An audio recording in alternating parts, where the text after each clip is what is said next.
it's definitely been an epic year for us, and we really appreciate all your support. Who would have thought a year ago from today, y'all were here with us for the webcast as we revealed details for the first time about the Wizarding World of Harry Potter Diagon Alley.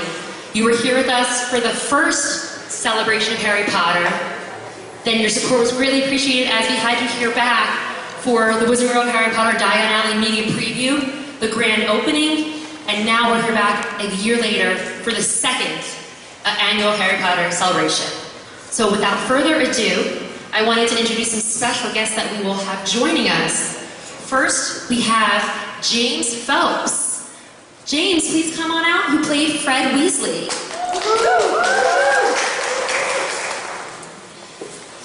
And the other Weasley brother, we have Oliver Phelps, who played George. Welcome.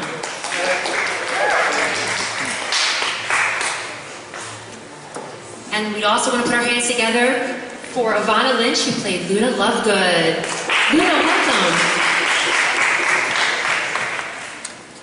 And last but not least, we have Michael Gambon, who played the prestigious Professor Dumbledore.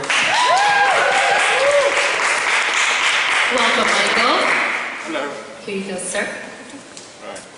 So we're going to be here, we'll do a group Q&A. Jimmy and Denny from the PR team will have roaming mics. So if you have a question, please raise your hand and we'll come grab you. I know our first question goes out to Ricky. So Ricky, what would you like to ask our team? I have spoken to you three before, so I must address this question to Mr. Gambon. This is your first time here, from what I understand. Second. I In came Diagon Alley, first time, right? Yeah. Excellent. So what are your impressions walking in here for the first time? And Well, I what do you look forward just to? walked in. This is it. It's very good, very nice. Got some nice paintings on the wall. I like the chandeliers, and it's very good. I just walked in. Is that a good reply? It should be. I've studied it. I like the beams across the roof. It's all very accurate. Our next question.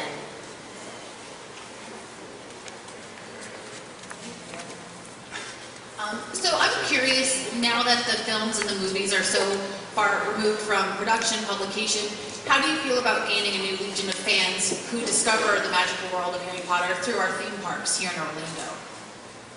I think it's pretty unique in the sense that, as you say, it's probably the first ever type of series, franchise, that people go to a theme park attraction and go, you know what, I'm going to go and read the books or watch the films and understand it more.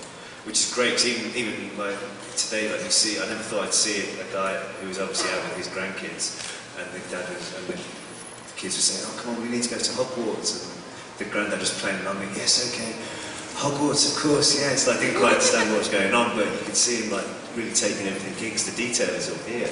And I think that's the cool thing about it, like I said earlier, it's just totally unique to this part of the world. Thank you. Our next question. Usually you guys have so many questions to ask. I guess I'll ask a question to our crew here.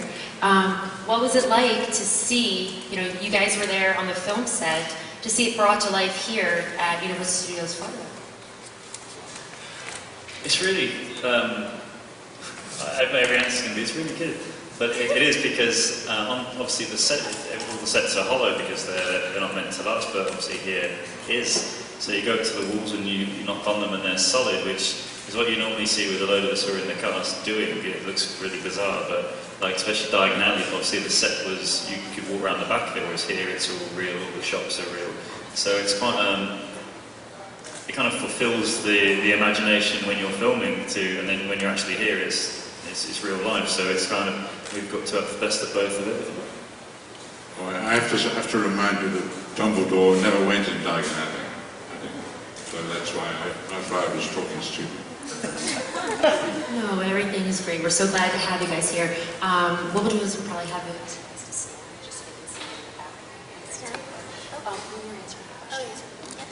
Our next question, right over here, Chrissy. This one's for Michael, please. Hi, how are you? I'm fine. It's nice to meet you. What is it that you think it is about the Harry Potter movies that really resonates with people around the world? This is such a worldwide phenomenon. Well, it's children and danger, isn't it? Is it? I suddenly said that. Children in this living that life under that thing, there's only imagination, and the real danger they're in, all these monsters. Is that right? That's what it's about. Which Professor Dumbledore is saying it, so it has to be right. Dumbledore's in there. Yes. Go on, Julie. We have our next question right there. Hi guys, this is mostly for Oliver, James, and Evanna, because you guys were here last year for the first celebration, and you guys also were here for Diagon Alley, so I'm just curious to know why it's important for you guys to kind of keep coming back and keep giving back to the fans so many years after the series is finished. To be honest with you, we have such a great time when we come here, because if we didn't, we wouldn't come. But like the fans are so lovely to us. They're very warm to, like they're very quick to say hello and say hi, but then they're not going to invade your privacy, which is really nice. And we can still enjoy going around the park anyway. But they're very cool just to say hi. And it's also great because when we film, when we were filming, there were only like a couple of hundred people on the crew and the cast, and that was it. So you never see, unlike theatre or anything, when you see the recipient straight away. Obviously, when you do film, you don't really see that. So, especially coming here, you see the adulation, as it were, for the work you've done as well. So that's quite a unique experience, really. Thank you. I think it's so much fun for us, and to come back every year and to still be met with that same passion, because we all had so much fun on the films, and it's like, especially in being actors in this industry, it's just. You don't always get that warm reception, and to have something that's always going to be a part of you. Like for me, it kind of was long before I was part of the films. I was 8 years old when I read them, so I can't just detach myself from this world. So anytime I'm asked to come back, it's a pleasure. I live in London, and wherever I walk, I get stopped by children about Harry Potter. They're too young to have seen Harry Potter. They've been told about it by their mum and dad, and I like that. Yeah. That's true. Thank you. Our next question, Barb? To kind of play off what you said about being able to walk around and enjoy it, do you guys sneak into the expo too and kind of have an old-time safe looking at Nina Lima and props and all the different things that you really kind of lived with on the set? Last year we actually had to do a pop into the expo, but fortunately we were able to do it before we popped in beforehand, when it was all quieting down, or before we were announced that we were going to call in, as it were. And I was just surprised, I was actually learning stuff when I was there, because you look into stuff, and it's, I think they were really showing off Pottermore as well at the time, so sitting down and looking more into depth at certain aspects of the books and everything, the spells. So that's really cool in this, so it's more than just a gathering of Potter fans going on some theme park rides, it's a whole enjoyable weekend, which is great to see the fans' enjoyment in that, and we can partake in it as well. I never really knew what was going on in Harry Potter, really, because Dumbledore was just a small part, really. And so there are big sections of it I never saw them. I read them in the script, but I didn't know them very well, so I have to just pretend all the time. But I know my own scenes, but the other scenes are not in. You tell people you've read them, but you haven't read them very carefully. You're not in them, so that's my problem. Jim, you have a question? Yes, this is for the Phelps brother, Mr. Gambon. You folks, worked on the film, but can you talk about how different it was to work on the theme park attraction? Because you guys are featured in the Hogwarts Express film, and you're in Forbidden Journey. What was it like to work on that outside of the feature films? Well, I was not aware of it at the time. I mean, the scene where I'm walking down as a ghost was shot in London, wasn't it? Yeah. And then it was put here, and I wasn't aware what was going on in London at that moment. I walked down and did the talking with a costume on. I didn't know it would end up here, and so it was a shock. It was wonderful, a bit frightening. That was me, so thank you very much. For me, it was different because I always thought the last thing I filmed was my character dead. Sorry if there's a spoiler on that. So I thought that was the last I'd ever play that character, and then I was asked to come back and replay him very for the Hogwarts Express bit here. So that was a bit surreal. So I didn't think I was going to play him again, but I did. And I did it in one take, which was a good way to sign off. Unlike some. I was getting paid by the hour, so I didn't care.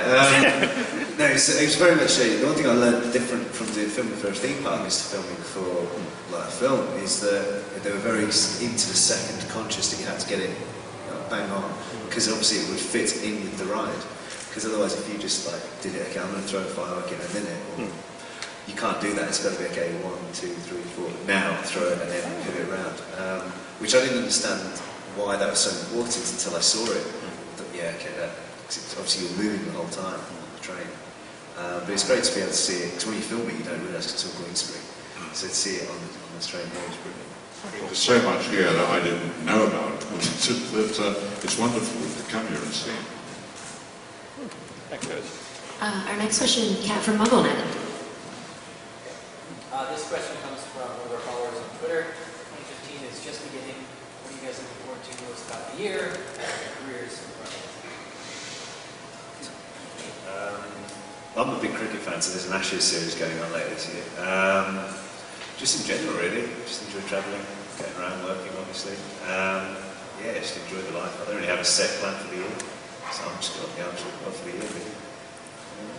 I can't really look past the weekend. I've been looking forward to this weekend since we were asked to come here a couple of months ago. So yeah, that's a really boring answer, but yeah, well, it's not. I'm looking forward to the weekend. I'll go for the Seahawks. Good choice, by the way. Our next question. I'm sure as young actors, you all were thrilled to know that you would have the opportunity to work with Robbie Coltrane or Michael Gambon. Such a long and illustrious career. To be able to call him a mentor, I'm sure is such a great thing. Flipping that now to you, when you found out, okay, I'm going to be accepting a role where I work with hundreds of children, some of which obviously this is their first role. Was there hesitation? Did you say, I want to do this, I want to be a mentor to these kids? No, they didn't tell me there were many children in it. And I know it's just great. I mean, the children seem to, from me, sitting and waiting to come on in London, you become unaware of the children involved, or certainly the very young ones, because you don't see them. They're ushered away from the set as soon as you finish your scene, and then you go another way. So I didn't meet many children, apart from these two. Yeah. And they're not children, and they weren't then. No, we were always the older of the kids, really. The oldest kids. Yeah. Although we didn't necessarily act that age. Do you have any questions in the back? Hi, this is a question. So this is a question for Evanna. So we were wondering, Luna is a role model for a lot of Harry Potter fans, and so would you consider her a feminist? And what did she teach you about feminism, and what do you hope she's taught others? Oh, right there. To be honest, I don't think Luna thinks of things like feminism, because I don't think she thinks there's a divide. She is oblivious to a lot of things. Like, she's not aware that people think she's so weird. She's not aware that they don't like her. You know, she's like, they take my stuff, I don't know why. You know, she doesn't look at things and see, oh, this person is being mistreated, this person is not being heard, this person is being abused. I think she has love for everyone. She has appreciation for everyone. I think the idea of someone being prejudiced against for their sex, I think that's absurd to her. And I guess, yeah, like, I know that has been the topic everywhere lately, feminism, and you can't say you're not a feminist if you want equal rights for everyone. But I don't think she's like Hermione, where she's fighting so actively. You know, I think Emma's sort of perfectly mirroring what Hermione would do in the real world, that she's talking about these things. But I feel like Luna's message, or Luna's way of doing it would be just more moderate, just more inclusive. Like, she's not talking. Luna wouldn't be talking to the people who aren't embracing, like, you know, change or embracing everyone. She's talking to the people who who are already full of love and who do want to, want to make everyone's lives easier and nicer. I also do. I think because that Luna would be interested in it, particularly because she went on to be a magic zoologist. That's the word. I think she would fight for animals, and I think she has a strong spiritual connection with them. So that's more her cause. But yeah, I don't know. Feminism, that's a tricky one. Like you have to be a feminist in this day and age, but it's not everyone's. I think it's more Hermione's. That's her cause that she's fighting for. Does that make sense? I answered it very well. Thank you so much. Seth, your next question? Question for Mr. Gambon. Obviously, the Fantastic Beasts films that are coming out, they haven't announced a cast or anything for that yet, so I wouldn't ask you to give away any secrets. What one is that? The prequel films that are taking place in the 1930s. Oh, yeah. I was just curious, that you as an actor, knowing your character, what do you imagine Dumbledore might have been up to during that era, and would he be available? He'd be growing up, wouldn't he? He'd be younger and determined on a career in magic and in the house itself, in the building. He'd be worried about his money and doing well and running the place. That's what he really wanted to do, isn't it? Be in control of it. Not be in the background, some squirt. I think. A very good reply, I might have thought. It's supposed to be a laugh. I was just trying that. Anyway, I don't know. Thank you. Thank you so much, Seth. Quick question that I have for James, Oliver, and Evanna. In the spirit of us being at Leaky Cauldron, what is your favorite type of food and beverage when you had a chance to come here for Preview Week that you really enjoy and can't wait to try since being back here for the celebration? Yeah, I remember we were fortunate to have a good afternoon or lunch with Chef, the guy who sorted out, who basically came together with all the foods in here. Because that's the main thing, when you go to American restaurant, you go to a British pub to eat British food. Okay, I see how it is, but it's the point where the fish is flying over from the North Sea. The authenticity of the fish and chips here is probably the best you'll find in Orlando, which is quite cool. Yeah, even toad in the hole, so it's just stuff like that. I don't necessarily toad in the hole, that'll be mine. I'm looking forward to the next. Evanna? That's a really tricky question because it used to be the butterbeer ice cream that was the best thing on earth, and I recently went vegan, so I'm not allowed. But yeah, I will miss that, and my sister says she'll have mine. So. But it is amazing. This world. And Oliver, what's your favorite? Oh, James, sorry. James, thank you. Sorry, James. Well, yeah, when we did that tasting session last summer, I probably put on about 10 pounds because no, I will finish everything. But yeah, like Oliver said, the fish and chips was like I'm quite a snob when it comes to fish and chips. Like if it's good, it's good, and these are good. So the fish and chips and the butterbeer, obviously, because that's. So what's the water with the gilly water? The gilly water, yeah, that's really nice as well. Wonderful. Any other questions from the team? Right over here.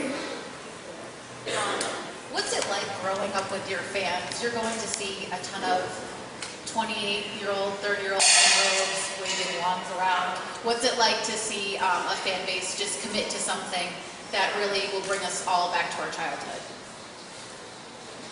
It's like nothing else really, because I suppose a few years ago, if you saw somebody, as you say, in their late 20s dressed up in Hogwarts school uniform, people would look at them a bit strange.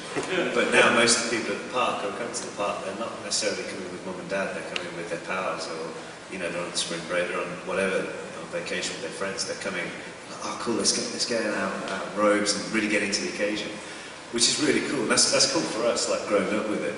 It's even weirder when you leave the park and you see people walking down the street in their Hogwarts outfits in the middle of Orlando. I can remember at the grand opening last summer, and it was really hot outside, but still they were like, no, I must buy the whole robe and the jumper and the tie and everything.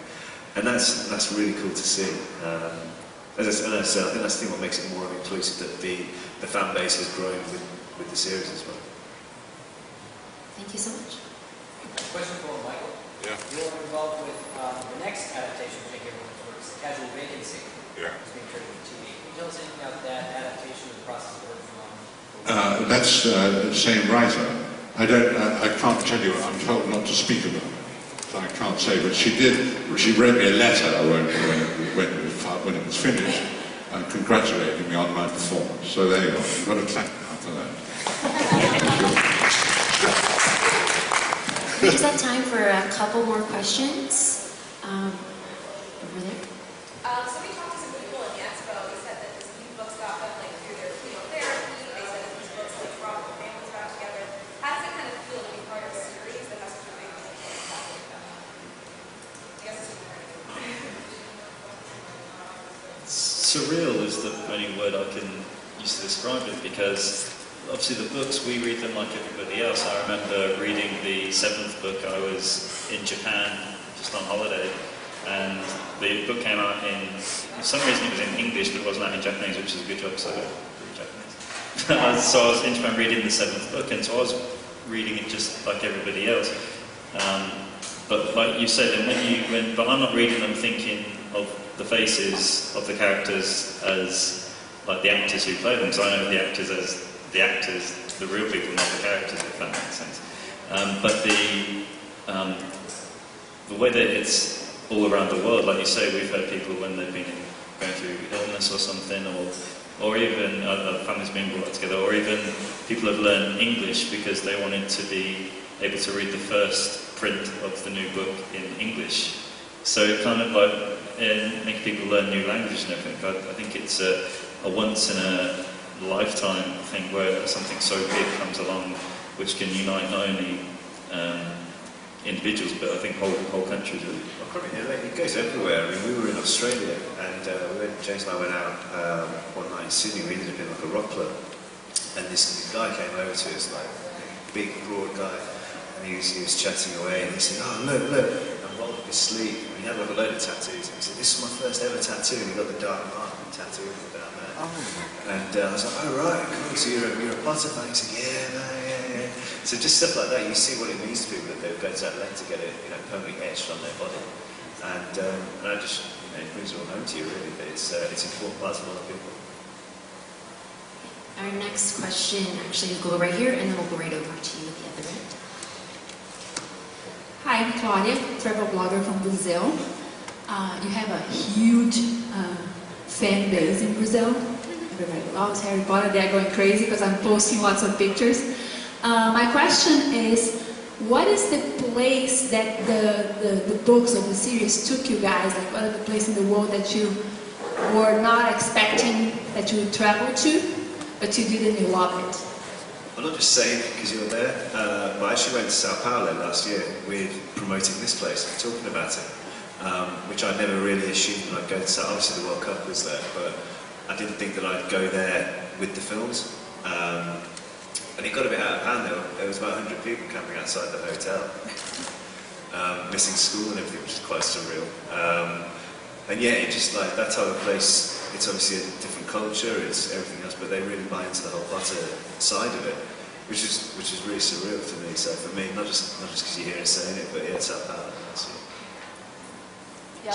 Japan for me, because it's so far away and the culture is so different to what we have. And I didn't expect there, because I went there when they built a Wizarding World in Tokyo, and I never expected that. And it was a funny experience because they're all speaking Japanese, but they're walking around in Hogwarts robes, and they have the hippogriff ride there, and Hagrid has the voiceover, but he's speaking in Japanese, but he somehow still has Robbie Coltrane's accent. It was the most bizarre thing. So yeah, just being there, that was somewhere I hadn't associated with Harry Potter, but they really love it there. They're big fans. I would say it's where I ran in Finland, and fell in love with the country and actually started learning the language. So I started learning Finnish, which probably a bit of a useless skill because only 5 million people in the world speak it. But it's I didn't think I'd go there, but I've actually really enjoyed the country. I've never been stopped in a foreign country because I think without all the equipment and face and beard, they don't know who you are. So I've got out there. Our next question. First, I just want to tell Evanna that they got the Gringotts ride running smoothly now. So, and I want to ask Michael if he's going to ride the Gringotts, Escape from Gringotts. I can't hear. Are you planning on riding the new ride here in the Escape from Gringotts ride? No way. When I came 6 years ago, no, 4 years ago, for the opening thing, I got on that one that's the really bad one. Julie Dragons. I nearly died. I held, Dan was sitting down, Radcliffe was sitting next to me, and I was so frightened, I just kept my eyes shut, and I'm praying and feeling awful. And he was, I looked at him once, and he was grinning all over his face. I'm so old, I can't stand it. I'd love to go on, but I'm too old. I would give him some money.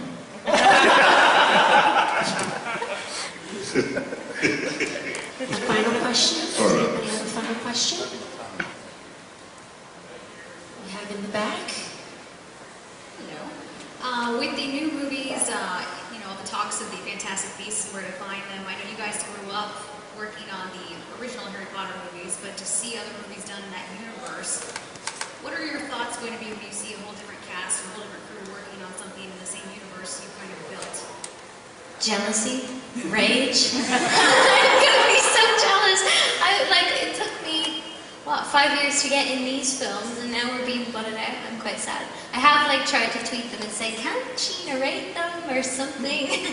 but then it will also be amazing, to not be involved, because we get to see, the magic of it. Because yes, when you work on the films, a little bit of that is taken away, and you know what to expect, and you have personal memories connected to scenes, and to be able to just sit back and watch it and see what they do with it, not see it coming from scratch into this amazing thing, but just see it there, that's going to be fascinating. And I'm just so excited to see, the magical world in America, what they're going to, because we're so accustomed to hearing the Hogwarts students with English accents, and it's going to be cool to see the different culture and to see all the magical creatures. So, mixed feelings. Well, thank you, Evanna, Oliver, James, and Michael. And we thank you guys for joining us for this special Q&A. We're just going to have the talent pose for a group photo, so everybody can get a group photo, and then they'll be departing, and then we'll be able to have dinner here at the Leaky Cauldron. Thanks. Thank you.